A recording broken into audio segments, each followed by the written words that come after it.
Voilà, c'est comme une espèce de sol mineur insistant qui m'amène à vous poser la question. Connaissez-vous le compositeur américain Philip Glass? C'est une drôle de question parce que on a presque l'impression qu'aujourd'hui, presque tout le monde le connaît. Je ne sais pas dans l'histoire de la musique, je ne sais pas quel compositeur aurait le catalogue le plus abondant, le plus épais, si on veut, en termes de réalisation. Souvent, on se réfère à Jean-Sébastien Bach, qui, selon nos dires, aurait peut-être été le compositeur ayant le plus d'œuvres à son crédit. Si on regarde aujourd'hui, je me demande, entre le poids deux mesures, si Philippe Glass n'est pas en train justement de supplanter la carrière tout à fait foisonnante, extraordinaire de Jean-Sébastien Bach, au sens où c'est un des compositeurs les plus joués, les plus connus.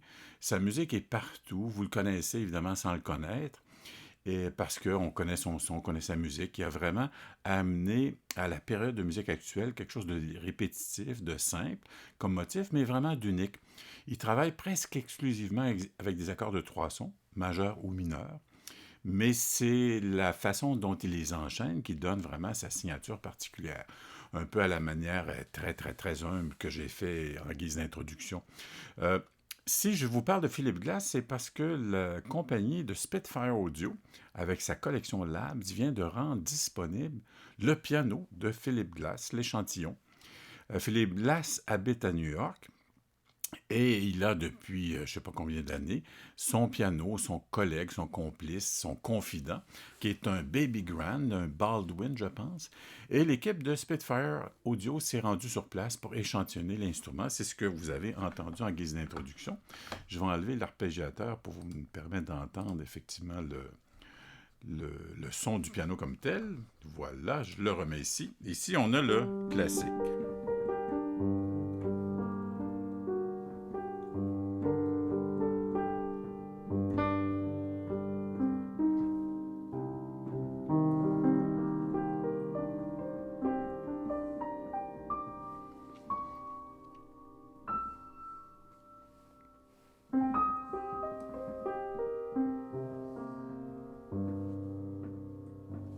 Donc, ça nous amène des fois une note, ça nous amène vers un autre univers.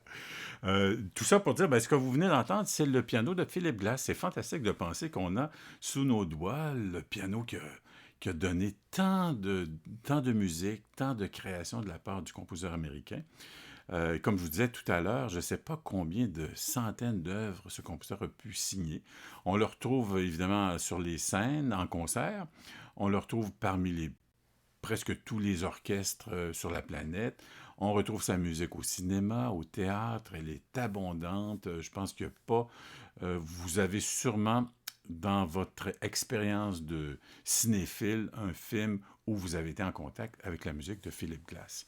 Le tout pour dire, c'est que c'est une belle proposition et ça vient de sortir. Ça fait quelques jours que la maison Spitfire a mis donc cette collection Labs, qui est tout à fait gratuite, soit dit en passant. Vous voyez ici le navigateur, ou un peu le lecteur, qui est relativement assez simple. Le premier potentiomètre ici concerne le volume. Le second, ben, il peut être variable, je dirais, suite à l'intention de la collection comme telle. Parfois, il va changer un peu le thème, parfois, il va amener un effet particulier. Et ces éléments secondaires, vous allez les retrouver ici au médaillon. En cliquant sur le bouton central, vous avez accès à quelques éléments secondaires, ici réverbération, et tightness pour avoir un son, une sonorité peut-être un peu plus directe comme telle. Si je donne un exemple, je l'exagère un peu.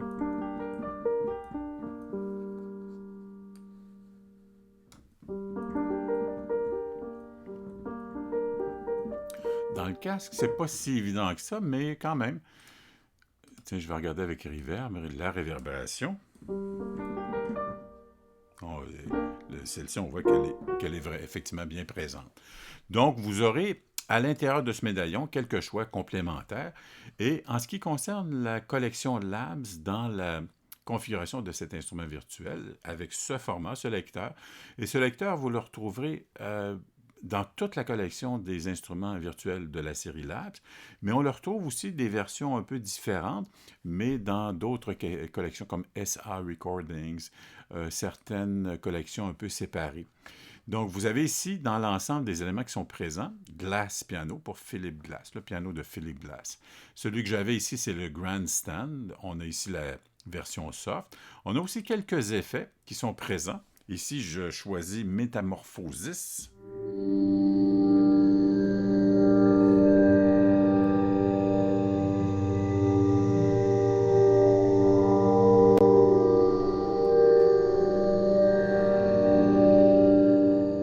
On peut dire, ah oui, c'est très loin du piano. Ça, sûrement que Philip Glass n'a pas ça dans l'oreille. Mais regarde, on l'entend là. On entend la nature du piano comme tel. C'est un effet intéressant. Moi, j'aime bien quand on profite d'un instrument, puis qu'on profite de la technologie, en fait, pour aborder la personnalité de l'instrument, pour arriver à faire quelque chose d'un peu différent. Vous avez sous le médaillon, encore une fois, bouton central, Reverb, Attack and Release. Attaque, donc, pour avoir ici une attaque directe. Et plus je présente le médaillon en fonction ici, vous voyez que là, ici, on a une attaque particulièrement douce, qui est excellente, effectivement, pour aller chercher des pads ou faire des effets dans ce genre. Si je ramène l'attaque un peu plus directe,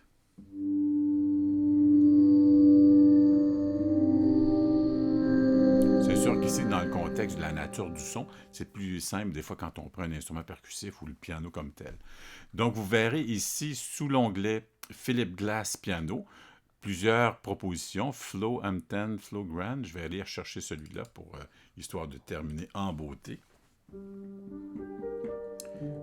On sent que dans cette sonorité, il y a un peu de vibrato. Et ce que j'ai fait pour vous accueillir en guise d'introduction, c'est que je suis allé chercher un arpégiateur. Je suis sur Logic. Cet instrument virtuel que l'on présente ici est donc avec un lecteur qui appartient à la maison Spitfire, qui est tout à fait gratuit aussi, qui correspond évidemment au lecteur pour l'ensemble de la collection des Labs, qui comporte, je pense, une bonne trentaine, sinon plus, d'instruments tout à fait gratuits. Et vous aurez donc accès à ça par votre lecteur, qu'il soit Mac ou PC, peu importe. Si vous êtes dans l'environnement Apple, Ableton ou bien Logic, peu importe. Et moi, je suis sur Logic, donc je suis allé chercher un arpégiateur. Tiens, je vais enlever ici pour garder cette fenêtre à l'écran. Donc, je suis allé chercher un simple arpégiateur qui me permettait d'avoir un peu dans l'image de la musique de Philip Glass.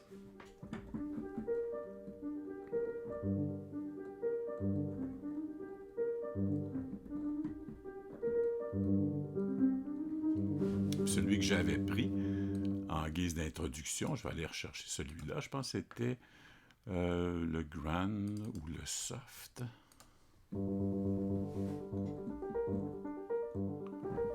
Puis je vais mettre un peu de reverb. Voilà.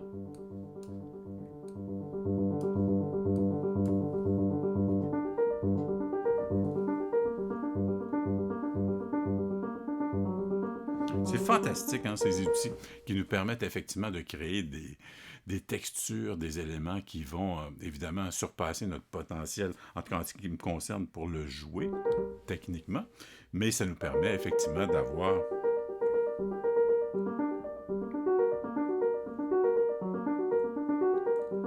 et les configurations sont relativement simples.